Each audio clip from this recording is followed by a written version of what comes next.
শিক্ষা সহজের আজকের পর্বে আলোচনা করছি ওয়েস্ট বেঙ্গল বোর্ডের নবম শ্রেণীর বাংলা টেক্সট পোর্শনের পাঠ্য কালিদাসের লেখা ধীবর বৃত্তান্ত নাট্যাংশটির ওপর থেকে শেষ কয়েকটি প্রশ্নের উত্তর। দেখো, এর আগে তোমাদের কাছে 7টি প্রশ্নের উত্তর আলোচনা করা হয়ে গিয়েছিল।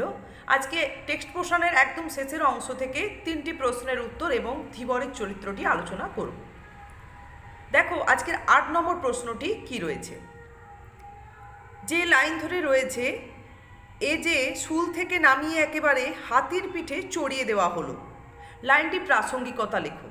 তোমাদের টেক্সটে এই লাইনটির ঠিক আগে একটি লাইন রয়েছে, এ কি যাতা অনুগ্রহ। যদি এই লাইন ধরে প্রশ্ন থাকে, এখানে কোন অনুগ্রহ প্রসঙ্গে কেন এ ধরনের মন্তব্য করা হয়েছে, তাহলে এর উত্তরে যা লিখবে আর এই শুল থেকে নামিয়ে হাতির পিঠে চড়িয়ে দেওয়ার লাইনটির প্রাসঙ্গিকতায় কিন্তু আমরা একই বিষয়বস্তু লিখতে পারবো। তাহলে আমরা কিভাবে লাইনটি প্রাসঙ্গিকতা লিখব?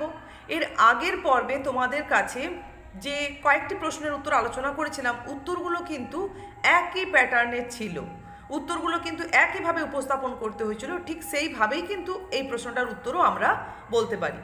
দেখো, প্রথমে আমরা যেমন উৎস উল্লেখ করে উত্তরটা শুরু করব। কালিদাসের লেখা ধীবর বৃত্তান্ত নাট্যাংশটিতে বা আলোচ্য পাঠ্যাংশটিতে আমরা দেখি, এই অংশের যে কেন্দ্রীয় বা মুখ্য চরিত্র ধীবর ব্যক্তিটি শচীতীর্থে একটি রুই মাছ ধরেছিল এবং তার পেট থেকেই, মাছটি কাটার পর তার পেট থেকে একটি রাজা দুষ্যন্তের নাম খোদাই করা অতি মূল্যবান মণিমুক্তায় ঝলমলে একটি আংটি পান। সেটির মূল্য বিচার করতে বা বিক্রি করতে বাজারে দেখাতে গিয়ে চোর সন্দেহে ধৃত হন রাজা দুষ্যন্তের 2 রক্ষী ও রাজচালকের দ্বারা। কিন্তু ধীবর ব্যক্তিটি যে কোনোভাবেই আংটিটি চুরি করেননি, তিনি যে মাছের পেট কেটেই আংটিটি পেয়েছেন, নানান তাড়না বা তিরস্কার উপেক্ষা করে যখন এই সত্যটি 2 রক্ষী ও রাজচালকের কাছে উপস্থাপন করতে পারেন, তখন এরা 3 জনে কেউই কিন্তু এই ধীবর ব্যক্তিটির আংটিটির বিষয় মন্তব্যে কোনোভাবেই সত্য বলে মনে করতে পারেন না।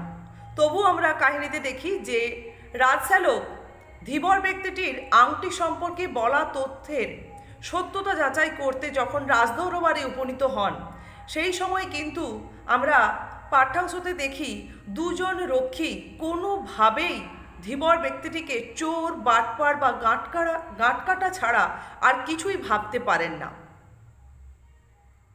এমনকি রাজচালক ফিরে আসার পর যে এই ধীবর ব্যক্তিটির শাস্তির প্রয়োগ হবে, শাস্তির বিধান নিয়েই যে তিনি ফিরে আসবেন, রাজার কাছ থেকে হুকুমনামা নিয়েই আসবেন যে তার শাস্তি অনিবার্য, এ বিষয়ে সুনিশ্চিত ছিলেন 2 রক্ষী। এবং তারা ধীবর ব্যক্তিটিকে মৃত্যুর পূর্বে যে মালা পরানো হবে সেটি গাঁথার জন্য তাদের উৎকণ্ঠা প্রকাশ করে ফেলেন।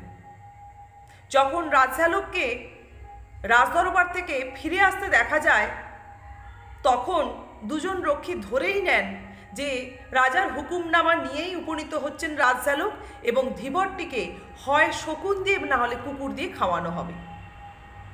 কিন্তু ঠিক পর মুহূর্তেই দেখা গেল সেখানে রাজচালকের উপস্থিতিতে জানা যায় যে ধীবর ব্যক্তিটি আংটি সম্পর্কে যা বলেছেন তা সত্য প্রমাণিত হয়েছে এবং যেন তাকে বন্ধন মুক্ত করা হয়। তারপরে আরও চমক ছিল, দেখা যায় যে শুধু মুক্তি নয়, রাজা দুষ্যন্ত ওই আংটির মূল্যের সমান পরিমাণ পুরস্কার ধীবর ব্যক্তিটিকে প্রদান করেছেন, যা রাজচালক ধীবরের হাতে তুলে দেন। ধীবর ব্যক্তিটিও খুশি মনেই কিন্তু তা গ্রহণ করেছিলেন। এই ঘটনা ঘটার পরে বা পরিস্থিতির এই ধরনের আমূল পরিবর্তনের ফলে, যেটা 2 রক্ষীর একেবারে ধারণার বাইরে ছিল,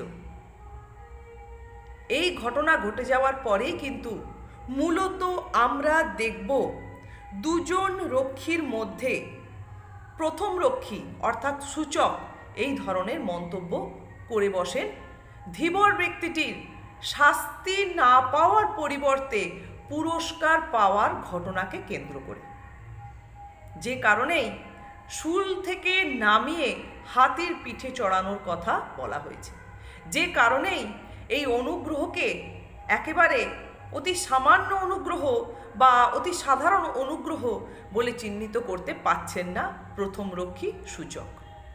তাহলে এই গেল আজকের 8 নম্বর প্রশ্নের উত্তর। দেখো, এই ধরনের প্রাসঙ্গিকতা তোমরা যে সবসময় 3 নাম্বারই পাবে তা নয়, 5 নাম্বারও থাকতে পারে, 3 নাম্বারও থাকতে পারে। 3 নাম্বার থাকলে কিন্তু অতি সংক্ষেপেই তোমাদের উত্তরটা উপস্থাপন করতে হবে। তা আমি যেভাবে আলোচনা করলাম মূলত উত্তরটা কিন্তু 5 নম্বরেরই হয়ে গেছে বলা চলে। দেখো, আজকের যে তোমাদের 9 নম্বর প্রশ্ন, 8 নম্বর হয়ে গেল, 9 নম্বর প্রশ্ন রয়েছে। এমনটা আমার মনে হয় না। কার কেন এই ধরনের কথা মনে হয়েছে, বা কে কেন এই ধরনের মন্তব্য করেছেন, বা কে কোন প্রসঙ্গে এ ধরনের মন্তব্য করেছেন? তাহলে আমরা দেখি, ঠিক একইভাবে উত্তরটা তো আমাদের শুরু করতে হবে আংটির প্রসঙ্গটা আনার জন্য। কালিদাসের লেখা ধীবর বৃত্তান্ত পাঠ্যাংশটিতে কেন্দ্রীয় বা মুখ্য চরিত্র ধীবর ব্যক্তিটি শচীতীর্থে একটি রুই মাছের পেট কেটে রাজা দুষ্যন্তের নাম খোদাই করা মণিখচিত একটি আংটি লাভ করেন এবং সেটিকে বাজারে বিক্রি করবার জন্য যখন কাউকে দেখাতে যান তখনই চোর সন্দেহে রাজার 2 রক্ষী ও রাজশ্যালক ধীবর ব্যক্তিটিকে আটক করেন এবং শুরু থেকেই তাকে নানানভাবে তাড়ন পীড়ন বা ভর্ৎসনা করতে থাকেন চোর ধরে নিয়ে। কিন্তু ধীবর ব্যক্তিটি যে আংটিটি চুরি করে পাননি, তিনি যে সেটি মাছের পেট কেটেই পেয়েছেন, এ কথা তাদের ভরসা না হলেও রাজদরবারে রাজশ্যালক যখন সেই তথ্য যাচাই করতে যান দেখেন যে ধীবর ব্যক্তিটির কথাই সত্য। অর্থাৎ দেখা যায় যে রাজা শুধুমাত্র যে সেই আংটিটি ফেরত পেয়েছেন তাতেই সন্তুষ্ট তা নয়, সেই আংটির মূল্যের সমান পরিমাণ অর্থ তিনি পুরস্কার স্বরূপ ধীবর ব্যক্তিটিকে প্রদান করলেন এবং এই আংটিটি শুধু যে মূল্যের দিক থেকেই বিচার করেছেন বা রাজা দুষ্যন্তের কাছে বিচার্য হয়েছে তা কিন্তু নয়, এটা রাজশ্যালক বুঝেছিলেন। কেননা রাজশ্যালক যখন রাজদরবারে আংটিটি নিয়ে যান, রাজা দুষ্যন্ত সেই আংটিটি দেখে যেন কোনো প্রিয়জনের স্মৃতি ফিরে পেয়েছেন বা স্মৃতি অনুভব করছেন, এটাই রাজশ্যালকের ধারণা হয়েছিল। তাছাড়া রাজা স্বভাবতই গম্ভীর প্রকৃতির, কিন্তু কিছু সময়ের জন্য যেন তিনি বিহ্বলিত হয়ে উঠেছিলেন, এটাও রাজশ্যালকের কিন্তু দৃষ্টি এড়ায়নি, যে কারণেই আংটি সম্পর্কে এ ধরনের মন্তব্য করতে বাধ্য হন যে আংটির বাহ্যিক মূল্য বা তার যে অর্থগত মূল্য সেটাই কিন্তু এখানে একমাত্র বিচার্য হয়নি রাজা দুষ্যন্তের কাছে। এই আংটিটি অন্য কোনো গুরুত্ব বা মর্যাদা যা তার প্রিয়জনের স্মৃতি তার মনে ফিরিয়ে নিয়ে এসেছিল সেটাই কিন্তু চিহ্নিত করছে। তাহলে এটা গেল আজকে তোমাদের 9 নম্বর প্রশ্নের উত্তর। এরপর দেখো আজকে যেটি শেষ প্রশ্ন রয়েছে 10 নম্বর, একদম টেক্সটের শেষ লাইন ধরে। এখন থেকে তুমি আমার একজন বিশিষ্ট প্রিয় বন্ধু হলে, যে কে কিভাবে কার বিশিষ্ট প্রিয় বন্ধু হয়ে উঠলেন। তাহলে আমরা এই দুটো প্রশ্নের উত্তরে যে আলোচনা করলাম, যে পাঠ্যাংশের উৎস উল্লেখ করলে, কেন্দ্রীয় চরিত্র ধীবর কিভাবে আংটিটি পেয়েছিলেন সেটি বললে, এবং এই আংটিটি বিক্রি করতে গিয়ে যে রাজা দুষ্যন্তের নগর রক্ষায় নিযুক্ত রাজশ্যালক এবং 2 রক্ষীর হাতে চোর সন্দেহে ধৃত হন এবং তাদের নানান উৎপীড়ন তাড়না বা তিরস্কার উপেক্ষা করেও যে তিনি ঘোষণা করেন, ধীবর ব্যক্তিটি জানান যে কোনোভাবেই তিনি চুরি করেননি, বরং তিনি যে রুই মাছের পেট কেটেই আংটিটি পেয়েছেন, তার সেই তথ্য প্রমাণ করতে যান রাজশ্যালক রাজদরবারে এবং সেখানে প্রমাণিত হয় ধীবর ব্যক্তিটির কথা সত্য। অন্যদিকে দেখা যায় যে 2 জন রক্ষী কোনোভাবেই সেই ধীবর ব্যক্তিটিকে চোর ছাড়া আর কিছুই ভাবতে পারেন না। এমনকি দেখা যায় রাজশ্যালক যখন রাজার কাছ থেকে ফিরে আসেন এবং ধীবর ব্যক্তিটিকে মুক্ত করে দেওয়ার কথা বলেন এবং পরবর্তী সময় যখন সেই আংটির মূল্যে সমান পরিমাণ অর্থ পুরস্কার স্বরূপ ধীবর ব্যক্তিটির হাতে তুলে দেওয়া হয়, তখনও পর্যন্ত কোনোভাবে এই বিষয়ে সন্তুষ্ট হতে পারেন না দুজন রক্ষী। দেখা যায় যে কাহিনীর শেষ অংশে এসে ধীবর ব্যক্তিটি সেই দুই রক্ষীকে যেন সন্তুষ্ট করার জন্য নিজের ধৈর্য না হারিয়ে সেই প্রাপ্ত পুরস্কার স্বরূপ মূল্যের অর্ধেক তিনি দুই রক্ষীকে প্রদান করেন। এখানে ধীবর ব্যক্তিটি মূলত তার নির্লভ এবং উদার মনেরই পরিচয় দিয়েছিলেন। কাহিনীতে ঘটনার পর্যায়ক্রমে ধীবর ব্যক্তিটি দুই রক্ষী ও রাজশালকের দ্বারা তিরস্কৃত হয়েও, নানানভাবে নির্যাতিত হয়েও শেষ পর্যন্ত যে কোনোভাবেই অসংযত আচরণ করেননি, বরং এই ধীবর ব্যক্তিটির দ্বারা রাজা দুষ্যন্ত তার প্রিয়জনের স্মৃতি ফিরে পেলেন, এমনকি পারিতোষিকের অর্ধেক মূল্য দুই রক্ষীকে প্রদান করলেন। এই সমস্ত ঘটনাকে কেন্দ্র করেই কিন্তু রাজশালক কাহিনীর শেষে ঘোষণা করেছেন যে ধীবর ব্যক্তিটি রাজশালকের এক বিশিষ্ট প্রিয় বন্ধু ছাড়া আর কিছু নয়। তাহলে এই গেল আজকের 10 নম্বর প্রশ্নের উত্তর। তাহলে দেখো, আমরা যা প্রশ্ন আলোচনা করলাম, যেহেতু টেক্সটের নাম ধীবর বৃত্তান্ত, ধীবর হচ্ছে কিন্তু এখানে কেন্দ্রীয় বা মুখ্য চরিত্র এবং এর চরিত্র সম্পর্কে আমাদের একটা ধারণা বা যে আমরা কোন কোন বিষয় উপস্থাপন করতে পারি সেটাও কিন্তু আমাদের বড় প্রশ্নের জন্য তৈরি রাখতে হবে। তাহলে ধীবরের চরিত্রে আমরা প্রথমত যেটা দেখি যে তার একটা নিজের জীবিকার প্রতি প্রবল সম্মান, কোনোভাবেই নিজের জীবিকাকে বা আত্মসম্মানকে অন্যের দ্বারা লঙ্ঘন করার জায়গা তিনি দেননি। হতে পারেন তিনি একজন সামান্যই ধীবর, কিন্তু দেখা গেছে যে তার মধ্যে আবার শাস্ত্রজ্ঞানও রয়েছে। কেননা জীবিকা সম্পর্কে যখন রাজশালক উপহাস করেছেন, তখন কিন্তু শাস্ত্রের কথা তুলেই তিনি জীবিকাকে ছোট করা যে কোনোভাবেই উচিত নয় সেই বিষয়ে উপস্থাপন করতেও দ্বিধাবোধ করেন। আমরা সামান্য জেলের মধ্যেই একজন নির্ভীক ব্যক্তিকে খুঁজে পাই, যে কিনা শুরু থেকেই একেবারে মরিয়া ছিল নিজের সত্যতা প্রমাণ করবার জন্য।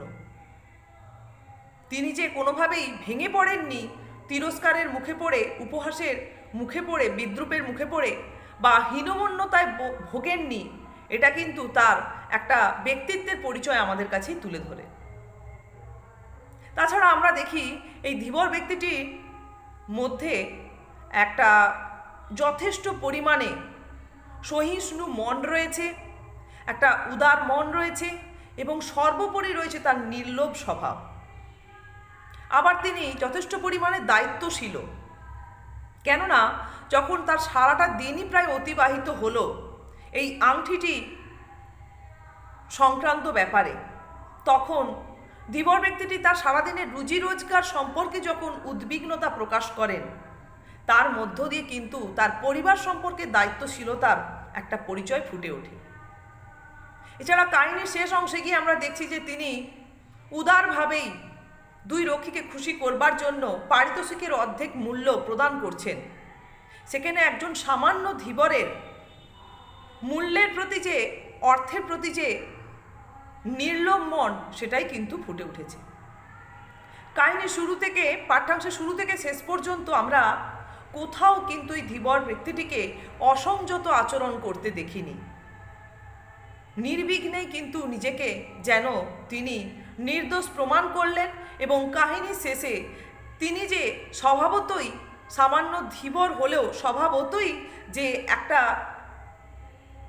বেশ স্বচ্ছ এবং ব্যক্তিত্বপূর্ণ রূপ, সেটা কিন্তু ফুটিয়ে তুলতে পেরেছে তার আচরণের মধ্য দিয়ে, তার মন্তব্যের মধ্য দিয়ে এবং তার ধৈর্যশীলতার মধ্য দিয়ে।